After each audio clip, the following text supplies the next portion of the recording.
예, 저희 10장까지는 이제 마무리를 줬고요. 이제 11장. 저희가 이제 고린도전서 한 중반 넘어왔어요. 한 3분의 2 정도 3분의 2는 아니고 한 60% 정도 넘어온 것 같습니다. 예, 이제 11장부터 살펴보는데요. 내용이 앞에 못지않게 많은 것들이 나옵니다. 11장부터. 예, 근데 저희가 이 시간에는요, 이 주의 만찬의 의미와 그 배경에 대해서 좀 살펴보려고 합니다. 왜 그러니까 주의 만찬을 왜 하냐, 이런 것들을 좀 살펴보려고 하는데요. 예, 먼저 본문은 고린도전서 11장 23절부터 26절입니다. 저희가 11장도 중요한 구절들 강해를 하고, 그 다음에 11장 마지막 시간에는 1절부터 마지막 절까지 쭉 살펴보면서 강해를 하는 이런 방식으로 하겠습니다. 고린도전서 11장 23절, 내가 너에게도 전해준 것은 내가 주께 받은 것이니 곧 주 예수님께서 배반당하신 바로 그 밤에 빵을 집으사 감사를 드리신 뒤에 그것을 떼시고 이르시되 받아서 먹으라. 이것은 너희를 위하여 찢긴 내 몸이니 나를 기억하여 이것을 행하라 하시고, 예수님께서는 제자들에게 빵을 떼어 먹는 것을 통해서 자신을 기억하라고 말씀하셨습니다. 주님의 무엇을 기억하라는 걸까요? 주님의 찢긴 몸을 기억하라는 겁니다. 주님의 찢긴 몸. 계속해서 25절, 저녁 식사 뒤에 또 그와 같은 방식으로 잔을 집으시고 이르시되 이 잔은 내 피로 세우는 새 상속 언약이니 너희가 그것을 마실 때마다 나를 기억하여 이것을 행하라 하셨느니라. 이것은 너희가 이 빵을 먹고 이 잔을 마실 때마다 주의 죽으심을 그분께서 오실 때까지 보이기 때문이니라. 우리가 주님께서 오실 때까지 반복해서 이 빵과 잔을 나누면서 기억해야 하는 것은 우리를 위해서 찢긴 주님의 몸과 흘리신 피입니다. 저희가 한 달에 한 번씩 주의 만찬을 코로나 전에 했었는데요. 지금은 이제 못하고 있는데, 주의 만찬을 하는 이 형식적인 건 못해도 저희가 주님의 찢긴 몸과 흘리신 피는 반드시 항상 기억하고 있어야 됩니다. 예, 먼저 기도하겠습니다. 하나님 아버지, 저희를 구원해 주시고 성경을 주시고 주님을 다시 만날 소망을 주셔서 감사합니다. 오늘 선포하는 말씀을 통해서 이 설교를 듣는 모든 사람이 주님의 만찬의 의미를 제대로 이해할 수 있게 도와주시기 원합니다. 예수님의 이름으로 기도드렸습니다. 아멘. 예, 성경은 어떤 교회에 다니면 구원받는다든지 혹은 침례나 세례를 받으면 구원받는다든지 아니면 뭐 선행을 많이 하면 구원받을 수 있다, 이런 말씀을 하신 적이 단 한 번도 없습니다. 어떤 분들 그런 거 궁금해하시는 분들 있어요. 개신교회는 구원이 있어요? 뭐 어디엔 구원이 있어요? 구원은 어떤 교회에 있지 않아요. 저희 교회도 있지 않습니다. 구원은 예수 그리스도 안에 있어요. 그래서 예수님을 내 안에 받아들이면 그 사람 안에도 구원이 있는 겁니다. 성경은 처음부터 끝까지 십자가에 달린 예수 그리스도와 그분께서 십자가 위에서 이루신 희생을 통해서만 구원을 받을 수 있다, 이렇게 말씀하고 있죠. 성경은 여러분과 제가 하늘나라로 갈 수 있는 유일한 길과 희망은 십자가에 달리신 예수 그리스도밖에 없다고 말씀하고 있습니다. 만일 우리가 예수 그리스도의 십자가 외에 다른 방법을 통해서 구원받을 수 있다면 예수님께서 십자가 위에서 하신 일과 희생은 아무 의미 없는 불필요한 일이 되었을 겁니다. 하나님께서 자신의 아들이 십자가 위에서 끔찍하게 죽도록 하신 이유는 명백하죠. 그 방법이 아니고서는요, 우리가 구원받을 수 있는 길이 전혀 존재하지 않았기 때문이에요. 예수님께서는 구원자이시기 때문에 자신에게로 나오는 사람들을 구원해 주실 수가 있죠. 그러니까 오전 설교에서도 제가 말씀드렸는데요, 구원이 어렵다 이렇게 생각하시는 분들이 있어요. 그리고 실제 그렇게 가르치는 목사들을 제가 이 말을 들어봤어요. 설교를 인터넷에서 아주 유명한 사람이고 뭐 기독교 방송에서 나오고 그런 목사님인데 구원이 심오하고 어렵다고 가르치더라고요. 근데 그건요, 예수님의 십자가를 모독하는 거예요. 그럼 예수님께서 십자가에서 왜 죽으셨어요? 그렇게 어려울 거면. 십자가 위에서 죽으신 이유가 있을 거 아니에요. 왜 죽으셨어요? 구원이 그렇게 어려울 거면. 우리가 왜 구원을 못 받죠? 죄 때문에 못 받는 거잖아요. 근데 예수님께서 십자가 위에서 뭘 해주셨죠? 죄값을 갚아주셨잖아요. 그럼 그걸 받아들이기만 하면 구원받을 수 있는 거죠. 근데 어려울 게 뭐가 있어요? 뭐가 심오할 게 뭐가 있나요? 단순한데 너무 안타까워요. 오전에도 말씀드렸지만 믿어져야 구원받는다, 믿어져야 된다, 이 말은요 하나님을 모독하는 말이에요. 성경에서 이 믿으라는 말은요 명령을 하고 계세요. 명령이에요. 주 예수 그리스도를 믿으라 그러면 네 믿겠습니다 이렇게 해야 돼요. 제가 들은 간증 중에 되게 희한한 간증이 있는데요, 군 장교 출신이래요. 그래서 어떤 사람이 복음을 전할 때 지금 온 세상의 창조주께서 주 예수 그리스도를 믿으라고 명령하고 계십니다. 그러니까는 잠깐만 기다리래요. 그러더니 방에 들어가서 정복을 딱 갖춰 입고 나오더니 경례 딱 하면서 믿겠습니다 그랬대요. 명령이니까 자기 믿겠다는 거예요. 명령이에요. 그런데 왜 제가 믿어져야 된다, 믿어지지 않아요, 이런 말이 제가 왜 잘못된 말이라고, 성경에 없는 말이다, 잘못된 말, 일상적으로 그런 말을 할 수는 있어요. 근데 성경에는 없는 말이고 대단히 잘못된 말입니다. 이거와 같아요. 성경에서 거짓말하지 말라 이렇게 말씀하시죠. 근데 저는 아직 그게 믿어지지 않아요. 그 말의 뜻은 뭐죠? 거짓말 하겠다는 겁니다. 의롭게 살아야 된다 이렇게 말씀하고 있어요. 신약에서도, 구약 신약 다 그렇게 말씀하고 있어요. 의롭게 살아야 된다. 그런데 저는 그게 믿어지지 않아요. 무슨 말이에요 그게? 의롭게 살지 않겠다는 거예요. 그래서 제가 믿어지지 않는다 이 말은 안 믿겠습니다 이 말이에요. 불신의 말이고 하나님을 모독하는 말입니다. 하나님께 정면으로 대항하는 말이에요. 믿으라고 했는데 뭘 믿어지는 걸 기다려요? 믿으면 되지. 근데 안 믿어지는데요? 안 믿는 거예요 그거는. 안 믿어지는 게 아니라 안 믿는 거예요. 정직하게 살라고 그러는데 정직하게 살아야 된다는 게 안 믿어지는데요? 정직하게 살기 싫다는 거예요. 그거는 거부하겠다는 겁니다. 믿어져야 된다 이런 말처럼 하나님을 모독하는 말이 없어요. 정말 잘못된 말입니다. 이건 거짓 복음이에요. 나중에 시간을 제가 내서 이거는 자세히 설명을 하려고 합니다.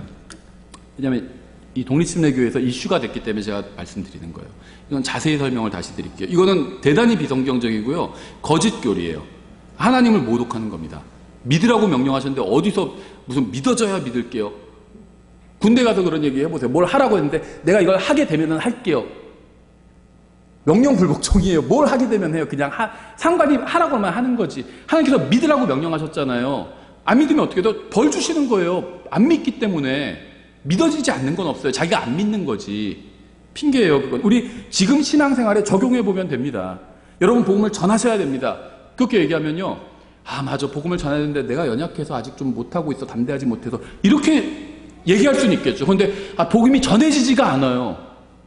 이런 얘기하는 거나 똑같아요. 뭘 전해지지 않아요? 자기가 안 전하니까 안 전해지는 거지. 말도 안 되는 핑계를 대고 있는 겁니다. 그럴싸한 말로.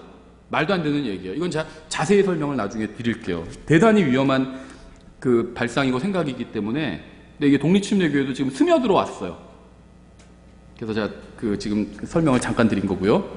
오늘 우리가 주로 살펴보려고 하는 표현은요, 24절에 있는 이것은 너희를 위하여 찢긴 내 몸이니 라는 말입니다. 저는 죄를 지었고 여러분도 마찬가지죠. 우리를 위해서 찢긴 예수님의 몸에 대해서 우리는 무엇을 알고 있을까요? 마가복음 15장에 보면 사람들은 예수님을 왕이라고 조롱하면서 그분의 몸을 이제 한마디로 고문하기 시작하는 거죠. 마가복음 15장 15절에 바라바는 그들에게 놓아주고 예수님을 채찍질하고 십자가에 못 박게 넘겨주니라. 군사들이 그분을 끌고 프레토리움이라 하는 집회장으로 들어가 온 부대를 함께 모으고 자주색 옷을 그분께 입히며 가시나무로, 소운지예요, 가시나무로 관을 엮어 그분의 머리에 씌우고 그분께 경례하기 시작하여 이르되 만세 유대인들의 왕이여 하고 갈대로 그분의 머리를 치며 그분께 침을 뱉고 무릎을 꿇어 그분을께 경배하더라. 이건 정말 끔찍한 장면이 아닐 수가 없죠. 우리는 이 본문을 통해서 인간의 마음의 완악함과 그들이 어떤 식으로 주님을 조롱했는지 알 수 있습니다. 군인들의 한 행동을 보면요, 그들은 가시나무로 관을 엮어서 주님의 머리에 씌웠을 뿐만 아니라 이미 가시나무로 만든 관이 이 씌운 머리를 갈대로 내려침으로 해서 고통을 더하고 있는 거예요. 가시가 위에 얼려졌는데 거기를 뭘로 치면은 더 고통스럽겠죠. 여러분 머리에 가시 찔려본 적 없으실 거예요. 아마 머리에 가시가 찔리면 아마 엄청난 고통을 느끼게 될 겁니다. 굉장히 큰 가시예요. 모처럼. 인간의 육체 중 가장 고통에 민감한 것이 바로 이 두개골을 감싸고 있는 이 머리일 겁니다. 그렇죠. 이 단련이 안 돼요. 저 우연히 어떤 동영상을 봤는데 격투기 하시는 분이 설명하는데 배는 이 단련이 된대요. 그래서 막 무거운 거 탕탕탕 막 던지고 막 주먹을 많이 맞고 훈련하면 단련이 된대요. 근데 얼굴은 단련이 안 된대요. 마저도 약해질 뿐이지 단련이 안 된대요.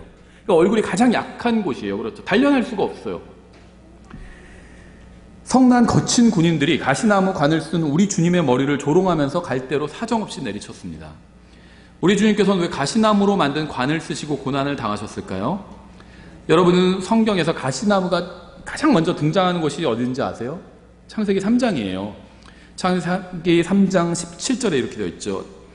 아담에게 이르시되, 타락한 이유죠. 내가 내 아내의 음성에 귀를 기울이고 내가 내게 명령하여 이르기를 너는 그것에서 나는 것을 먹지 말라 하고 말한 그 나무에서 나는 것을 먹었은즉 땅은 너로 인하여 저주를 받았고 너는 평생토록 고통 중에 땅의 소산을 먹으리라. 또한 땅이 내게 가시덤불과 엉겅퀴를 내리라. 우리 성경에서는요 가시덤불이라고 했고요, 또 누가복음 15장에서는 가시나무라고 번역했는데요, 영어로 똑같아요. 그냥 소운즈예요. 가시들입니다. 과 엉겅퀴를 내리라. 내가 들의 채소를 먹으며 땅으로 돌아갈 때까지 내 얼굴에 땀을 흘려야 빵을 먹으리니 이는 내가 땅에서 취하여 졌기 때문이라. 너는 흙이니 흙으로 돌아갈 것이니라 하시니라. 어떤 분들은 사람이 타락하고 나서 노동을 하게 됐다 이렇게 생각하시는 분이 있는데 절대 그렇지 않습니다. 이 노동은요 죄와 관련이 없어요. 하나님께서는 죄를 지은 적이 없지만 일하셨죠. 다른 말로 하면 노동하셨죠. 예, 그래서 사람은요 타락하기 전에도 노동을 했습니다. 다만 땀을 흘리진 않았었어요. 근데 죄를 짓고 나서 이제 땀을 흘리게 된 겁니다. 뭔가 변화가 생긴 겁니다. 그러니까 뭔가 이제 힘들어진 거예요. 일이 힘들어진 겁니다. 죄를 짓고 나서는. 예, 가시나무는요, 소운즈, 가시나무는 인간의 타락으로 인해서 생긴 겁니다. 인간이 타락했을 때 그러니까 이 가시나무는요 타락을 상징해요. 창세기 3장에 나오는 것처럼 창세기 3장에서 예수 그리스도께서는 인간의 타락으로 인해서 땅이 가시덤불을 낼 것이라고, 소운즈예요. 가시들을 낼 것이라고 말씀하셨습니다. 그래서 오늘 본문에서는 그 말씀을 하셨던 동일하신 하나님께서 이제 가시나무로 만든 관을 머리에 쓰시고 고난을 당하고 계신 거죠. 제가 여기서 한 가지 분명하게 말씀드리고 넘어가야 될 것이 있는데요. 예수님을 조롱하고 머리에 가시관을 씌운 로마 군인들은 자신들의 능력이나 권세로 그렇게 했던 것이 아니었습니다. 이러한 일은 모두 예수님께서 스스로 자신의 몸을 그들에게 내어주셨기에 가능한 일이었어요. 요한복음 18장 4절 이렇게 되어 있어요. 그러므로 예수님께서 자기에게 임할 모든 일들을 아시고 앞으로 나아가 그들에게 이르시되 너희가 누구를 찾느냐 하시니, 자기를 잡으러 온 거 아십니다. 그래서 가서 누구를 찾느냐 이렇게 물어보신 거죠. 그들이 그분께 대답하되 나사렛 예수라 하거늘 예수님께서 그들에게 이르시되 내가 그로다 하시니라. 그분을 배반한 유다도 그들과 함께 서 있더라.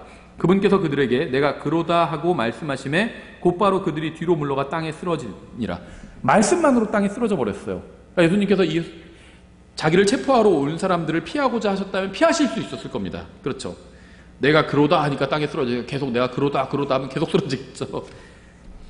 만약 예수님께서 자신을 스스로 내어주지 않으셨다면 사람들은 예수님을 붙잡아서 끌고 갈 수 없었을 겁니다. 예수님께서 스스로 자신의 몸을 내어주지 않으셨다면 군인들은 예수님의 머리에 가시관을 씌울 수 없었을 거예요. 그래서 예수님께서 당하신 모든 모욕과 고난과 고통은 모두 여러분과 저를 위해서 스스로 자신을 내어주셨기 때문에 가능한 것이었습니다. 마태복음 27장 30절에 이렇게 되어 있어요. 그분께 침을 뱉으며 갈대를 빼앗아 그분의 머리를 치더라. 또 26장 67절에 이에 그들이 그분의 얼굴에 침을 뱉으며 그분을 주먹으로 치고 다른 자들은 자기 손바닥으로 치며 이르되 너 그리스도야 우리에게 대언하라. 너를 친 자가 누구냐 하더라. 잘 보시면요, 군인들은 예수님의 머리에 가시관을 씌우면서 왕이라고 부르며 조롱했죠. 예수님의 왕이심을 거부한 겁니다. 그러면서 오히려 조롱했어요. 네가 왕이야? 아닌 것 같은데 그래 우리가 왕 시켜줄게. 조롱한 겁니다. 근데 성경 기록에 의하면 대언하라고 부르면서 또 조롱했습니다. 근데 네가 또 대언자라며 대언해봐 하면서 조롱한 겁니다. 사람들은 왕으로 오신 예수님을 거부했을 뿐만 아니라 대언자로 오신 예수님도 거부한 겁니다. 그래서 예수님을 왕이라고 조롱했고 대언하라고 또 조롱한 겁니다. 군인들은 예수님을 조롱하며 갈대로 머리를 칠 뿐만 아니라 손바닥과 주먹으로 얼굴을 쳤어요. 어떤 군인은 가시관을 쓴 예수님의 머리를 갈대로 후려쳤고요. 또 어떤 군인은 주먹으로 예수님의 얼굴을 치면서 누가 쳤는지 말해보라고 조롱했고요. 또 어떤 군인은 예수님의 얼굴에 침을 뱉으면서 손바닥으로 따귀를 때리면서 모욕했죠. 예수님께서는 하나님이지만 인간의 몸으로 오셨습니다. 예수님께서는 군인들로부터 끔찍한 고문과 모욕과 고난을 당하셨습니다. 예수님께서는 우리를 위해서 주먹을 휘두르는 사람들에게 자신의 얼굴을 내어주신 거예요. 예수님께서는 우리를 위해서 따귀를 때리는 사람들에게 자신의 뺨을 내어주신 겁니다. 예수님께서는 우리를 위해서 가시관을 씌우도록 자신의 머리를 내어주신 겁니다. 예수님께서는 우리를 위해서 자신의 몸이 찢기도록 내어주셨어요. 그래서 우리가 예수님의 찢긴 몸을 기억하라고, 우리 죄 때문에 그렇게 되신 거잖아요. 그래서 기억하라는 겁니다. 이걸 받아들이면 구원받을 수 있고요. 구원받은 사람도 이걸 기억하면 죄를 이길 수가 있어요. 멀리할 수 있습니다. 죄를 지으려고 할 때마다 예수님의 찢긴 몸을 기억하라는 겁니다. 예수님께서는 산상수훈을 기억하라고 말씀하지 않으셨어요. 주님께서 물 위로 걸어오신 것을 기억하라고 말씀하지 않으셨습니다. 그거는 죄를 못 막아요. 산상수훈은 죄 짓지 말라는 거잖아요. 죄 짓지 말라는 명령은 죄를 못 막습니다. 사람이 죄를 짓는 거를. 기적을 체험한 거, 그런 기억도요, 죄를 내가 짓는 걸 막지 못합니다. 근데 예수님의 찢긴 몸은 내가 죄를 지려고 할 때 죄를 막아줄 수가 있어요. 주님께서는 여러분과 저의 죄값을 치르기 위해서 찢긴 자신의 몸을 기억하라고 하셨습니다. 따라서 우리는 우리를 위해서 찢긴 주님의 몸을 기억해야 돼요. 구원받았다 할지라도 그걸 계속 기억해야 됩니다. 그래야지 죄로부터 멀어질 수가 있어요.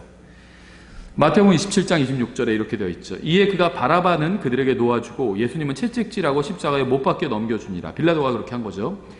예수님은 우리를 위해서 채찍에 맞으셨습니다. 채찍에 맞는다는 것은요, 이건 정말 끔찍한 일이에요. 지금도 태형을 이 형벌의 하나로 사용하는 국가들이 있죠. 아주 끔찍하다고 합니다. 곤장이나 이 채찍으로 때리는데요. 싱가포르 같은 경우가 그렇죠. 맞으면요, 이거를 살점이 뜯겨져 나간대요, 말 그대로. 그러면 이거를 다시 치료를 해준대요. 그리고 또 다시 친대요. 예를 들면 20대 결정돼 있으면 그렇게 친대요. 근데 사람들이요, 보통 20, 30대 이렇게 견디지를 못해요.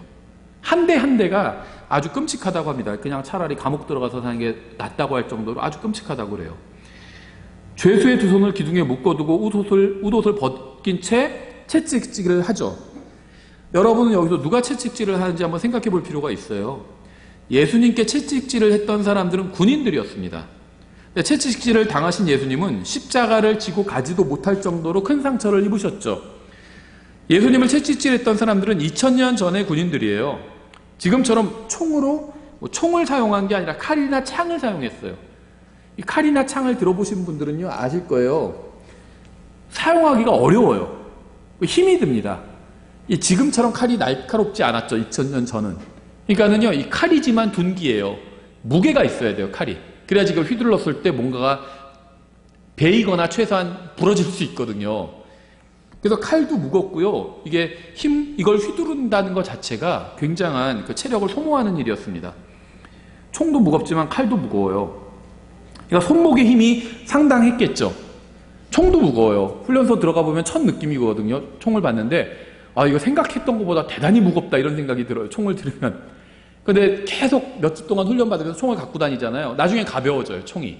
단련이 된 거죠. 근데 총은 양손으로 들고 쏘면 되잖아요. 칼은 손목으로 휘둘러야 돼요. 그러니까 무슨 말이냐면, 지금 군인보다 2000년 전의 군인은요, 훨씬 더 완력이 좋았습니다. 무기가 왜냐하면 더 단순했기 때문에. 타격기잖아요, 무기가. 쏘는 것이 아니라. 그래서 훨씬 더 완력이 좋았다는 거예요. 그래서 예수님이 당한 채찍질은요, 인간이 참기 힘든 고통을 주는 그런 채찍질이었을 겁니다. 그런 모진 채찍질을 견뎌내기에는 인간의 피부와 근육의 내구성이 그리 강하지 않아요. 아무리 싸움 잘하는 사람도요, 채찍질로 내려치면요, 뒤가 다 찢겨나갑니다, 살이. 살이 그렇게 강하지 않아요. 동물 가죽도요, 그냥 칼로 쭉 끄면 쫙 찢어지는데, 사람 살은 더 약하죠. 사람들 중에서도 이 정도의 고통을 경험한 사람들은 많지 않아요. 예수 그리스도께서는 인간 중에서도 오직 소수의 사람들만이 당하는 고통을 여러분과 저를 위해서 대신 당하신 겁니다. 인간의 몸을 입고 오신 하나님께서 사람들이 이러한 짓을 할 수 있었다는 것은 정말 이건 상상을 초월하는 일이 아닐 수가 없어요. 근데 이 복음서를 보면요, 처음부터 끝까지 읽어봐도 예수님께서 채찍질을 당하실 때 사람들이 예수님의 손을 묶었다는 기록은 찾아볼 수 없습니다. 그림에는 그렇게 나오는 게 있어요. 영화나 예수님을 막 묶고 채찍질을 해요. 근데 성경엔 안 나와요, 그렇게. 사도행전 22장 25절에서는 군인들이 사도 바울을 채찍질하기 전에 그의 손을 묶는 장면이 나옵니다. 그러나 예수님을 어딘가에 묶어두고 채찍질을 했다는 기록은 없어요. 예수님이 도망가지 못하게 하거나 반항하지 못하게 하거나 피하지 못하게 하려고 그분의 손이나 발을 묶어두고 채찍질을 했다는 기록은 없습니다. 만약에 예수님이 피했다면, 채찍질하는데 싹 피하고 그랬다면 묶었겠죠. 안 피하신 거예요. 그래서 묶지 않은 겁니다. 묶지 않아도 다 맞아요. 예수님께서는요, 어디에도 묶이거나 의지하지 않은 채, 도망가거나 피하지 않은 채 자신의 몸으로 그 끔찍한 채찍질을 모두 다 견뎌내셨습니다. 어느 누구도 이런 식으로 채찍질을 할 수는 없어요. 어느 누구도 이런 식으로 고통을 감당하는 사람은 없기 때문입니다. 그래서 사람을 다 묶어야 돼요.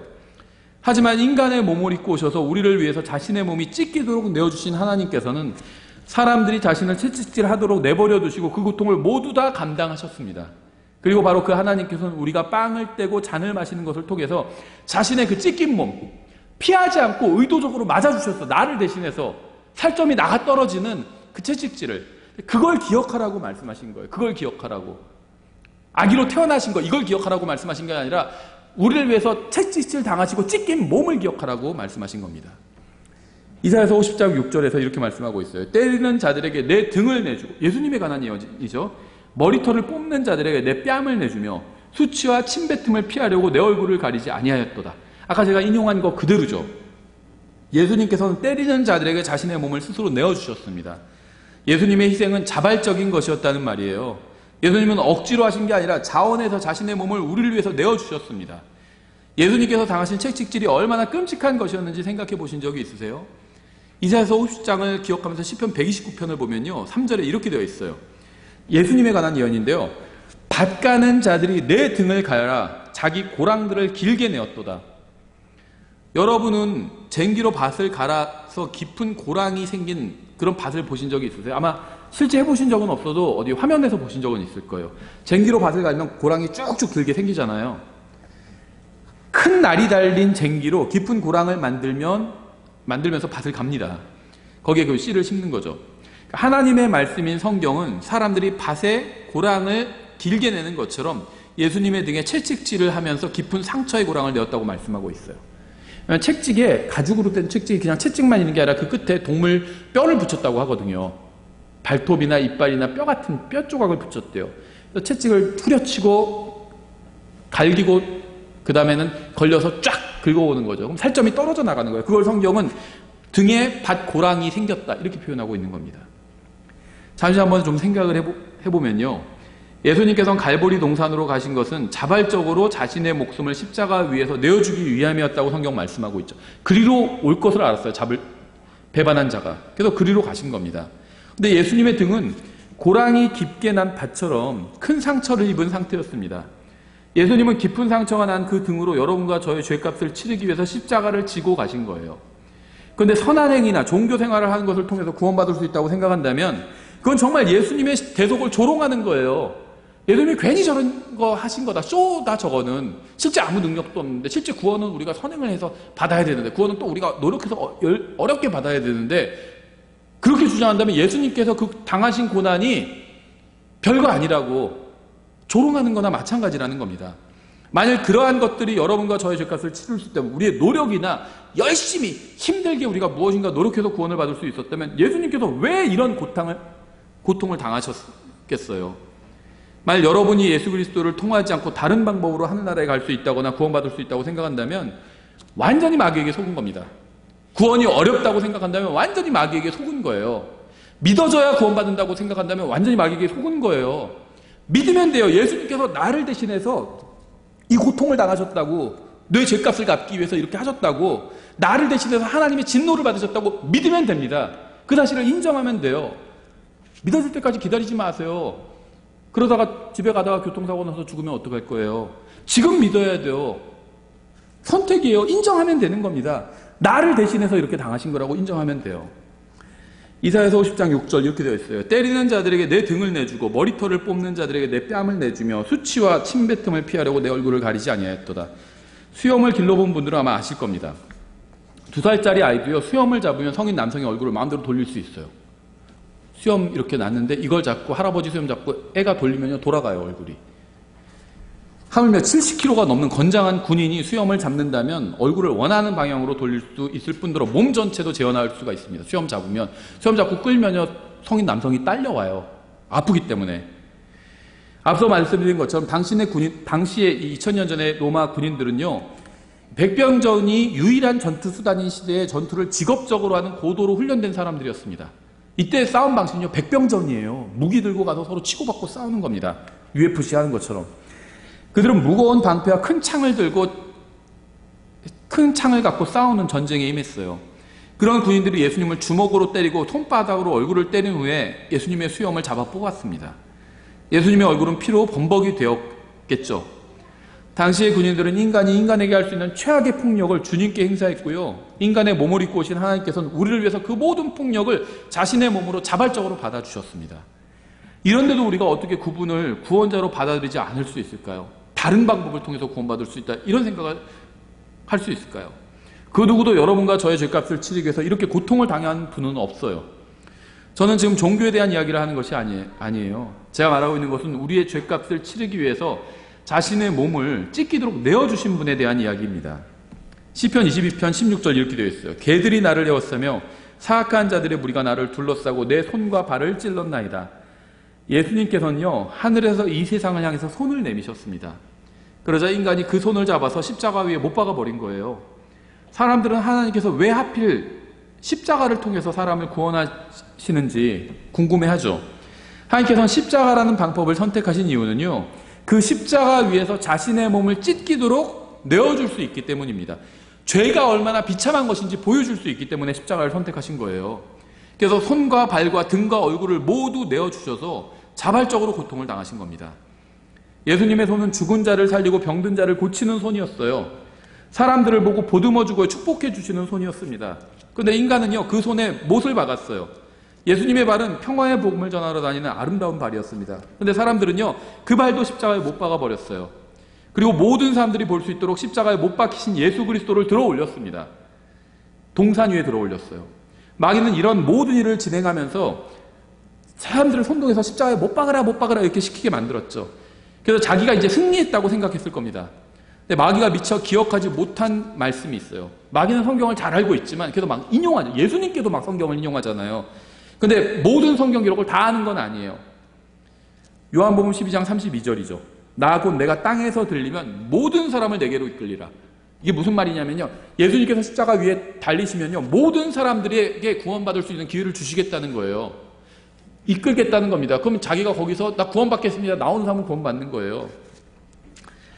예수님께서 왜 십자가 위에서 죽으셨는지 아세요?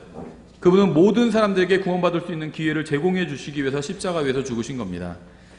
자신의 희생을 통해서 원하는 자는 누구나 구원받을 수 있게 하기 위해서 십자가 위에서 죽으신 거예요. 하늘나라에 가거나 지옥에 가는 것은 어느 교회에 다니는지와는 전혀 상관이 없습니다.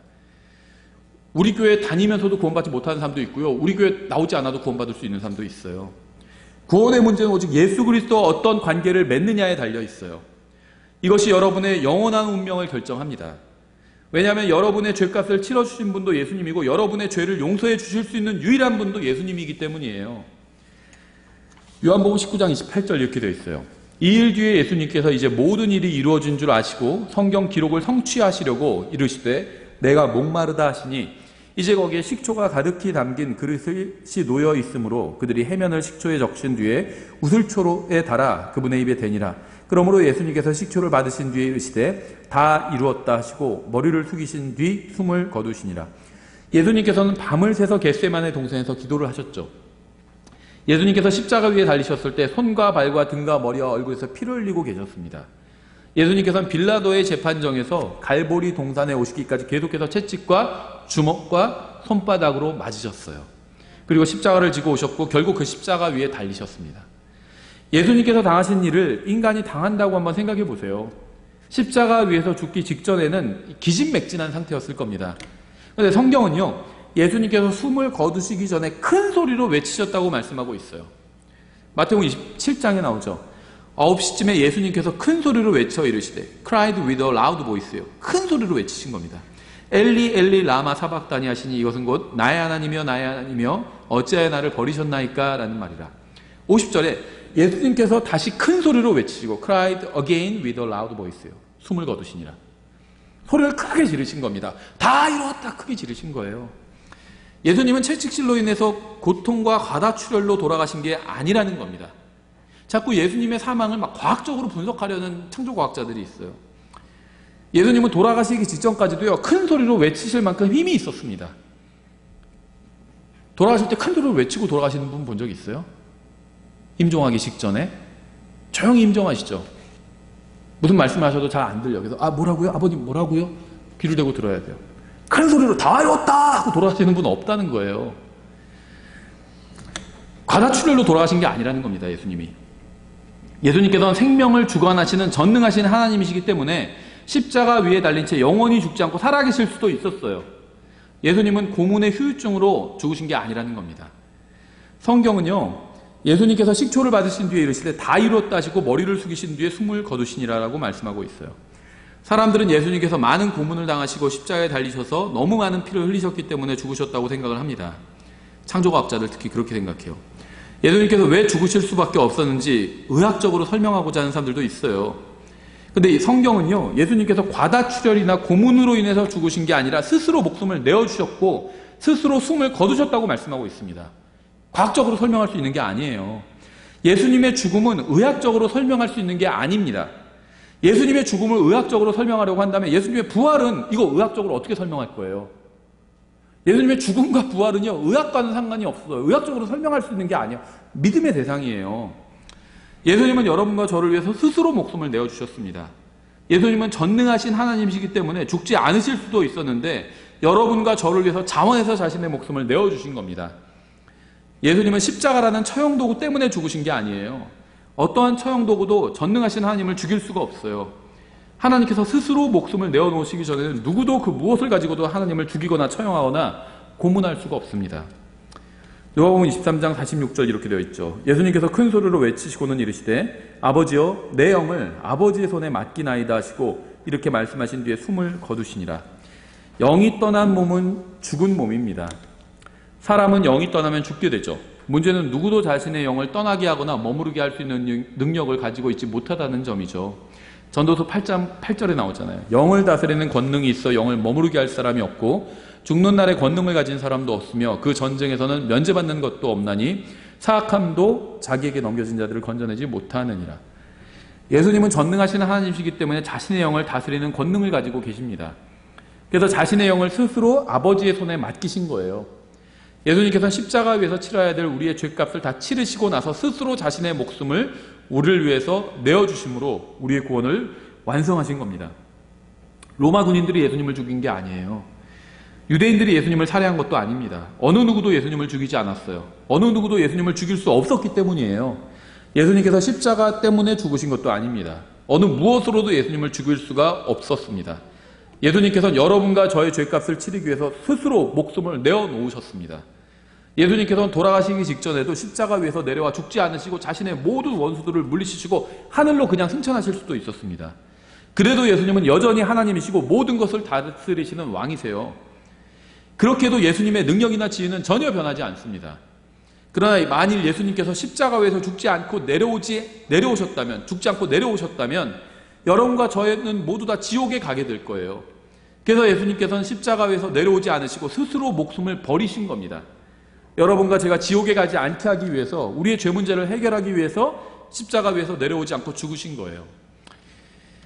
요한복음 19장 31절 이렇게 되어 있어요. 그런즉 그날은 예비일이므로 유대인들이 안식일에 그 몸들을 십자가에 남겨두려 하지 아니하여 빌라도에게 그들의 다리를 꺾고 그 몸들을 치워달라고 간청하니 이는 그 안식일이 큰 날이었기 때문이라. 하나님을 십자가 위에 달아놓고는 인간들이 무엇을 하고 있는지 보이시죠? 안식일을 제대로 지킬 수 있는지를 걱정하고 있습니다. 사람들은 참된 구원에는 관심이 없고요, 오직 자신들의 종교에만 관심이 있어요.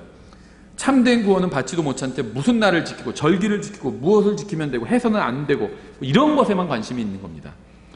이게 바로 인간의 문제예요. 오늘날도 마찬가지예요. 사람들은 전혀 변하지 않고 같은 잘못을 반복합니다.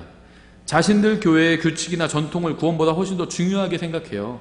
이것이 바로 구원받지 못한 채 평생을 종교에 속박되어서 그것에 종노릇하는 인간의 모습인 겁니다. 32절 이에 군사들이 가서 그분과 함께 십자가에 못 박힌 첫째 사람과 또 다른 사람의 다리를 꺾되 예수님께 이르러서는 그분께서 이미 죽은 것을 보고 그분의 다리를 꺾지 아니하니라. 그러나 군사들 중에 하나가 창으로 그분의 옆구리를 찌르니 즉시로 거기서 피와 물이 나오더라. 예수님의 옆구리에서 피와 물이 나온 이유는요, 예수님의 심장이 문자 그대로 찢겼기 때문에 피가 나온 것이고 물이 나온 겁니다. 예수님께서는 자신의 몸을 우리를 위해서 찢겨지도록 내어주셨죠. 그리고 죽으셨습니다. 왜냐하면 저의 죄가 저와 하나님 사이를 갈라놓았기 때문이에요. 예수님께서는 이것으로 인해서 가슴이 매우 아프셨습니다. 그래서 우리를 위해서 자신의 몸이 찢기도록 내어주신 거예요. 성경은 우리가 이것을 기억해야 한다고 말씀하고 있어요. 예수님의 찢긴 몸을 기억하라는 겁니다. 우리는 빵을 먹고 떼고 또 잔을 마실 때마다 이걸 기억해야 돼요. 예수님의 찢긴 몸. 예수님의 찢긴 몸을 잊지 말아야 합니다. 성경은 예수님의 옆구리를 창으로 찌르니까 피와 물이 나왔다고 말씀하고 있어요. 피가 먼저 나오고 나서 물이 다음에 나온 거죠. 하나님께서는 아무런 생각 없이 이렇게 기록하신 게 아닙니다. 이 순서는 굉장히 중요해요. 우리는 주의 만찬과 더불어 침례를 실행하죠. 물과 피 중에 무엇이 먼저 와야 될까요? 피가 먼저 와야 돼요. 예수 그리스도의 피로 씻음받은 사람들이 물로 침례를 받으면서 자신이 예수님의 피로 씻음받았다는 사실을 다른 사람들에게 간증하는 겁니다. 그래서 예수님께서 머리에 가시관을 쓰신 채 갈대로 머리를 맞으셨고 등에 깊은 고랑이 날 정도로 채찍질을 당하셨고 주먹과 손바닥으로 맞으시고 수염이 뜯기셨습니다. 손과 발에는 커다란 못이 통과했고 옆구리는 창으로 찔리셨어요. 히브리서 10장 1절 이렇게 되어 있죠. 율법은 다가올 좋은 일들의 그림자는 가지고 있으나 그 일들의 형상 그 자체는 아니므로 그들이 해마다 계속해서 드린 그런 희생물들로는 거기로 나오는 자들을 결코 완전하게 할 수 없느니라. 여기서 말하는 율법은 동물 제사에 관한 구약 성경의 율법을 의미합니다. 구약 성경을 보면 열심히 종교 생활을 하면서 신실하게 하나님을 섬기는 사람들이 있어요. 하지만 동물 제사를 통해서는 결코 죄를 제거할 수가 없습니다. 그러했더라면 경배하는 자들이 한 번에 깨끗하게 되어 더 이상 죄들을 의식하지 아니하였을 터이므로 그것들을 드리는 일을 그치지 아니하였겠느냐 이렇게 말씀하고 있죠. 그러니까 만일 죄들을 완전히 제거할 수 있는 희생물이 있었다면, 다른 방법이 있었다면, 다른 희생물은 그러면은 그걸 계속 하면 되는 거죠. 죄들을 제거할 수 있는 진짜 방법이 있다면 다른 방법들은 다 무용지물이 된다는 거죠. 3절에 그러나 그 희생물들에는 해마다 죄들을 다시 생각나게 하는 것이 있나니 황소와 염소의 피가 죄들을 제거하는 것은 불가능하니라. 그러므로 그분께서 세상에 들어오실 때 이르시되 희생물과 헌물은 주께서 원치 아니하시고 오직 나를 위하여 한 몸을 예비하셨나이다. 이게 언제냐면 2000년 전입니다. 원래 있었는데 세상에 들어오신 거죠. 죄로 인한 번지 헌물과 희생물들은 주께서 기뻐하지 아니하셨나이다. 그때 내가 말하기를 오 하나님이여 보시옵소서 두루마리 책에 나에 대해 기록된 바와 같이 내가 주의 뜻을 행하러 오나이다 하였나이다 하시나이라. 위에서 그분께서 이르시기를 희생물과 헌물과 번지 헌물과 죄로 인한 헌물은 주께서 원치도 아니하시고 기뻐하지도 아니하시나이다 하였는데, 왜냐하면 이건 모형이에요. 진짜가 아닙니다. 그래서 이걸 원하신 게 아니었어요. 그것들은 율법에 따라 드리는 것이라. 그 뒤에 그분께서 이르시기를 오 하나님이여 보시옵소서 내가 주의 뜻을 행하러 오나이다 하셨으니 그분께서 첫째 것을 제거하시면 둘째 것을 세우려 하심이라. 첫째 것은 모형입니다. 실제가 쓰면요 모델하우스 다 부숴버려요. 이제는 바로 이 뜻으로 말미암아 예수 그리스도의 몸이 단 한 번 영원히 드려짐을 통해 우리가 거룩히 구별되었노라. 제사장마다 날마다 서서 섬기며 자주 같은 희생물들을 드리되 그것들은 결코 그들을 제거하지 못하거니와 오직 이 사람은 죄들로 사람이 되셔서 사람이라고 부르는 겁니다.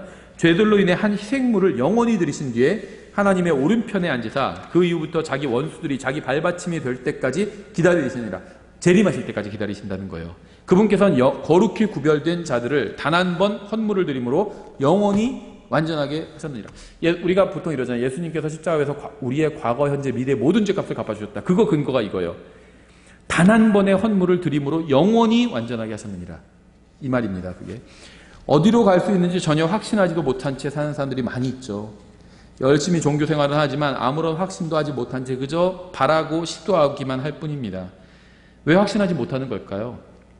왜냐하면 그들이 하는 행위로는 죄를 제거하는 것이 불가능하기 때문이에요. 이렇게 하면 죄가 없어지겠지 하지만 자기도 확신하지 못해요. 행위로 구원받을 수 있다고 생각하는 사람 중 누구도 자신이 구원받았다는 사실을 확인할 수 있는 사람 아무도 없습니다. 왜 사람들은 자신의 구원을 확신하지 못하는 걸까요? 이상하고 무슨 게으른 종교를 믿기 때문에 그런 걸까요? 아니에요. 사실 이 세상의 대부분의 종교는 부지런합니다. 막 새벽 4시에 시작돼요. 종교가. 불교 가면 절에 가면 그렇게 시작돼요. 4시, 3시 막 시작돼요. 굉장히 부지런해요.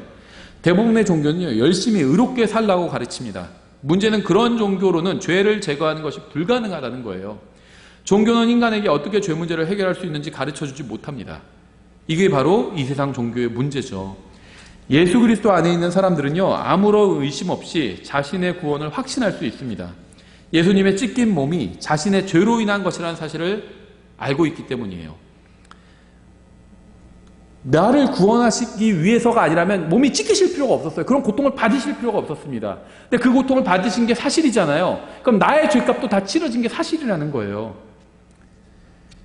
예수 그리스도의 희생으로 인해서 영원히 완전해졌음을 알고 있기 때문에 지옥이 아닌 하늘나라에 간다는 사실을 확신할 수 있는 거예요.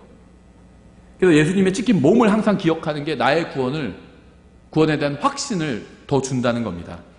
예수님께서 자신의 죄값을 모두 치르셨기 때문에, 예수님께서 치르지 않으신 죄값은 존재하지 않기 때문에 나의 구원을 확신할 수 있는 겁니다.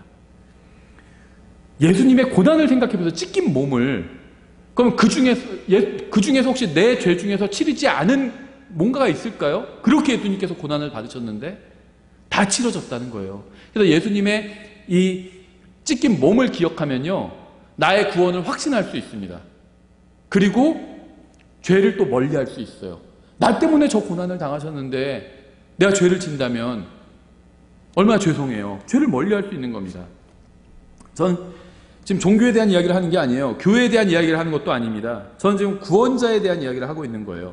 저는 성경이 사실이라고 믿습니다. 성경은 제가 하늘나라에 갈 수 있다는 사실을 알 수 있다고 말씀하고 있어요. 이것은 제가 잘났다는 이야기가 아니라 저도 이 세상 모든 사람들과 똑같은 부패한 사람이죠. 죄인이에요. 근데 저는 한 가지 사실을 알고 있어요. 그리고 그 사실을 믿고 있고 오늘 그 사실을 다시 기억하려고 합니다.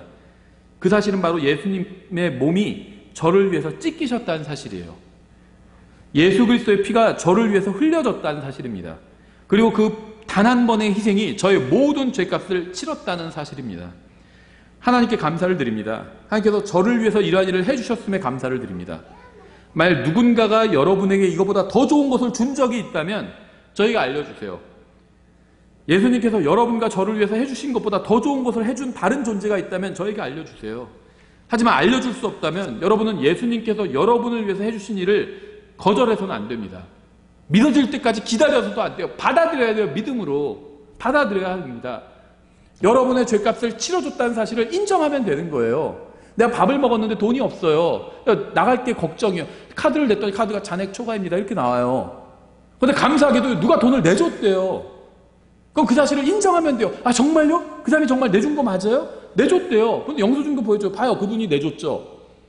인정하고 나가면 돼요. 감사하고. 내가 본 적이 없는데 그걸 어떻게 믿어? 진짜 내준 거 맞아? 내준 거를 못 받아들이겠어. 이럴 필요가 없다는 겁니다. 받아들이면 되는 거예요. 받아들이면. 예수님 앞으로 나아가서 이렇게 고백하십시오. 주님께서는 저를 위해서 십자가에서 피를 흘리고 죽어주셨습니다. 주님을 구원자로 받아들입니다. 저를 구원해 주시겠습니까? 그럼 주님께서 이렇게 말씀하실 거예요. 너를 용서하고 구원하는 것보다 나에게 더 큰 기쁨은 없다. 너를 구원해 주겠다. 네가 나를 구원자로 받아들이는 순간 너는 이제 나의 영원한 자녀가 되었다. 이렇게 말씀하시는 거예요. 모든 찬양과 존귀와 영광과 감사를 우리를 구원하신 구원자이시고 하나님이신 예수 그리스도께 돌립니다. 기도하겠습니다. 하나님 아버지, 주님께서 저희를 위해서 행하신 모든 일로 인해서 감사드립니다.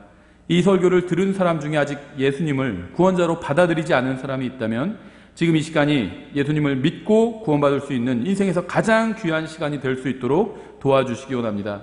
구원자이신 예수님께서 십자가 위에서 자신의 모든 죄값을 갚아주셨다는 사실을 마음으로 믿고 받아들이고 구원받을 수 있도록 도와주시기 원합니다. 예수님의 이름으로 기도드렸습니다. 아멘.